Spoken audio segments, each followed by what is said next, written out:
Today, 800 fragile images from World War I will be presented to the Australian War Memorial here in Canberra by media magnate Kerry Stokes. Undisturbed for nearly a century in the attic of a farmhouse in a French village on the Somme, they feature images of soldiers from the 5th Battalion AIF during periods of rest amid the slaughter of battles at Fromelles and Pozières. Joining me now to discuss this rare moment for the War Memorial in Australian history is Peter Burness, a historian at the Memorial. Peter, talk to us about what these images represent and when were they discovered? We came across these photographs a year ago. What they are is they've been sitting in an attic for the best part of 100 years. There's soldiers, Allied soldiers, but a lot of Australians amongst these images, and they represent men who have just behind the front line and have come out of battle and are resting and recovering. So they're remarkable, very intimate images because you can see men who have seen action, you can see it in their eyes, they've come in to have their photograph, they've still got ammunition in their pouches, mud on their boots, so they're quite unique. And Peter, many of them tragically returning to the battles at Fromelles and Pozières post these images, and just weeks later would have lost their lives on the battlefield. Yes, remarkably, we've even got the letters in our archives of one of the men we've identified in the photograph, and he talks about the dread of the fact that they're about to leave this village now and go back into the trenches. And of course, this was the midwinter on the Somme, you know, a really harsh ordeal. A lot of the men in the photographs had still 2 years more fighting in front of them, and quite a few of them would have been wounded or killed. And so how did the pictures come about? Tell us about Louis and Antoinette Tulile, the photographers in this village that took these accounts, and it was their attic, wasn't it, where the pictures were found? Yes, they were still found in the original house. The Thiliers were a local family, been there for generations, actually quite an old family in the village. And Louis's hobby was photography. He was interested in mechanical things, and photography was a relatively new thing. He embraced it.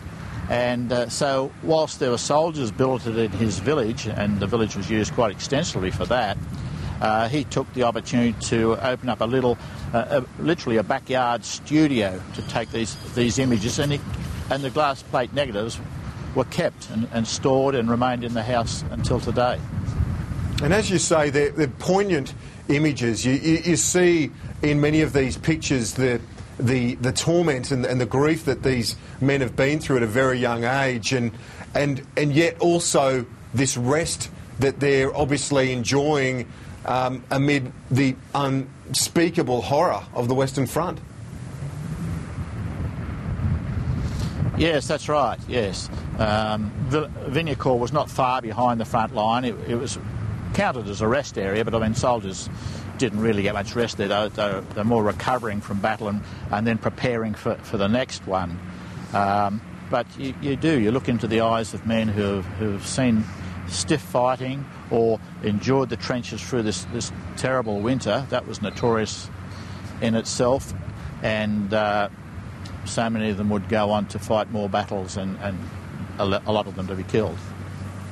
Have you been able to identify most of the soldiers in these images, or would you still want seek the help of Australians who had relatives who fought on the Western Front to come and see the exhibition? I think it opens in November, doesn't it? Obviously you'd want help if you haven't been able to identify all of them. Oh, we certainly haven't been able to identify all of them. In fact, the majority of them remain unidentified. So if people were to come forward and find a relative, that would be wonderful. A lot of them stand on their own quite well without being identified, but the more that we can identify, the fuller the story becomes. Okay, on that story, how important is the discovery and now the handing over to our Memorial in Canberra. How important is it to the story, the Australian story of World War One? Well, it does actually fill a few little gaps. Official photographers were the only ones allowed to take photographs in France and Belgium during the First World War. So here are some more candid shots than what we're used to. It also shows troops at rest and recovering from battle. And interestingly enough, it also shows that activity, or the inter-activity between the French people and the Australian soldiers.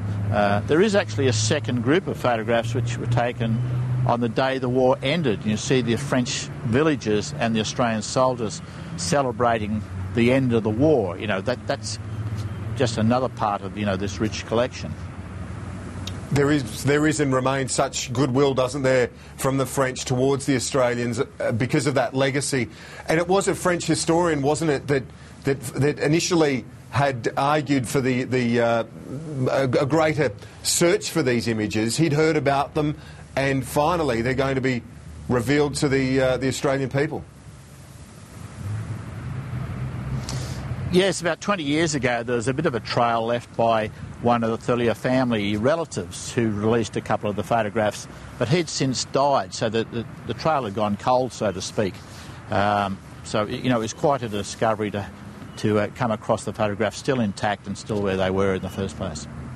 And when, just finally, Peter, can you tell us when will our viewers be able to come to the memorial and see these images? When will the exhibition open?